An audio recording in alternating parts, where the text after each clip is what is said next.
Alright everybody, welcome back. In this video we're going to discuss information related to Section 5 of Unit 2 of AP Calculus, applying the power rule. Before we get into the actual development of the power rule and how it is going to be applied, first we just want to make sure we know when it can be applied.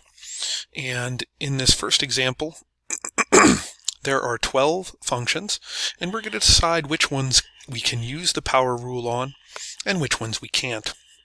In order to do that, note the definition of a power function. A power function is a function of the form f of x equals x to the n, where n is a real number. Okay, so part A. Is this function something of the form x to the n, where n is a real number? Well, the base of my expression here is x. Exponent is 4/3. That's a real number. So yes, this is a power function. Part B, f of x equals 1 over 1 plus x squared. Doesn't look like it's of the form x to the n, and there's no way for me to simplify this or, do any kind of algebraic operation that puts it into that form, so this one is a no. Part C, pretty obviously a no, the natural log of x. Alright, up next we have f of x equals 3 to the x. Okay, now this is kind of a power situation, but the base here needs to be variable, which it's not in this case. This is an exponential function instead of a power function, so this one's a no. Part E, yes, that is a power function. Variable base, constant exponent. F of x at first might not look like 1, but remember we can write 1 over x squared as x to the negative 2, and then we have this form, base that's variable, and a constant exponent where the exponent is a real number, so this is a power function. Absolute value of x, no. Cosine of x, no. E to the x, just like 3 to the x, no. Square root of x can be rewritten as x to the 1/2, so that's a yes, that is a power function. 1 over x can be written as x to the negative 1, so yes, that is a power function. And x to the pi, well, hey, pi is a real number, so yes, this can also be written as a power function.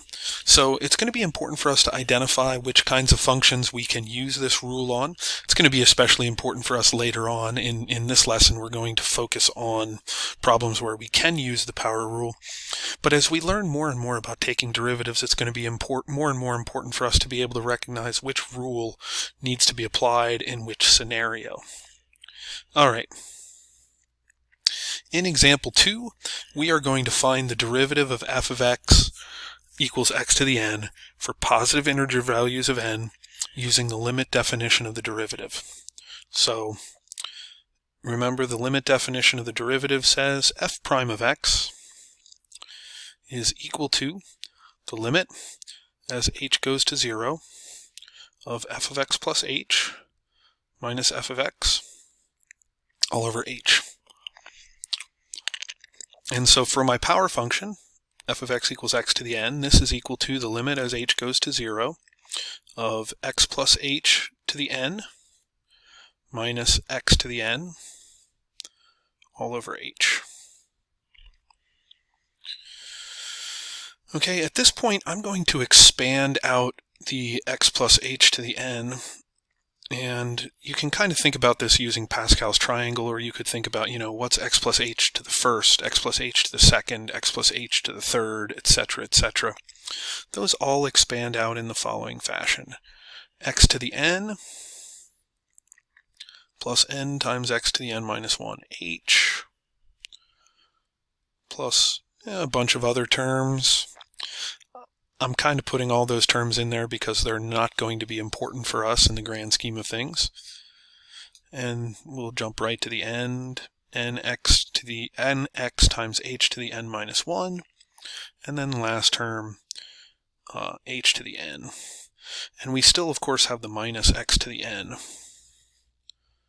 from right here. And we've got all that over h. Now looking at this, we should see that we've got an x to the n and a minus x to the n, so those two will cancel each other out. And we end up with the limit as h goes to 0 of n x to the n minus 1 h plus all those other terms.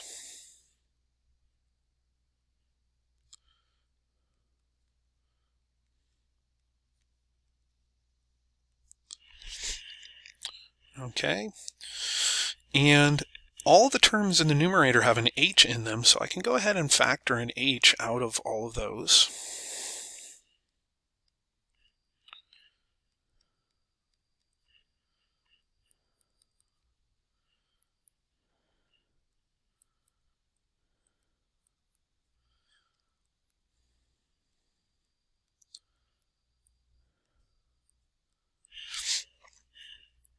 And then these h's cancel out. And so I end up with the limit as h goes to 0 of n x to the n minus 1 plus all these other terms.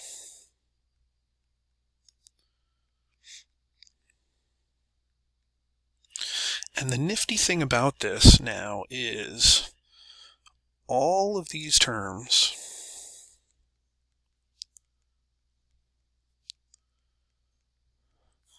still contain an h.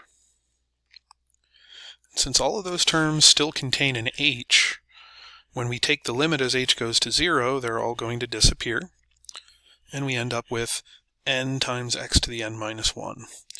And that's going to be our power rule. The derivative of f of x when it's equal to x to the n is going to be n times x to the n minus 1. If we go over, we only showed it for positive integer exponents on this page, but the power rule applies to all real number values. By the time we get to the end of Unit 3, we'll know enough about all of our rules to prove that it applies for all real numbers.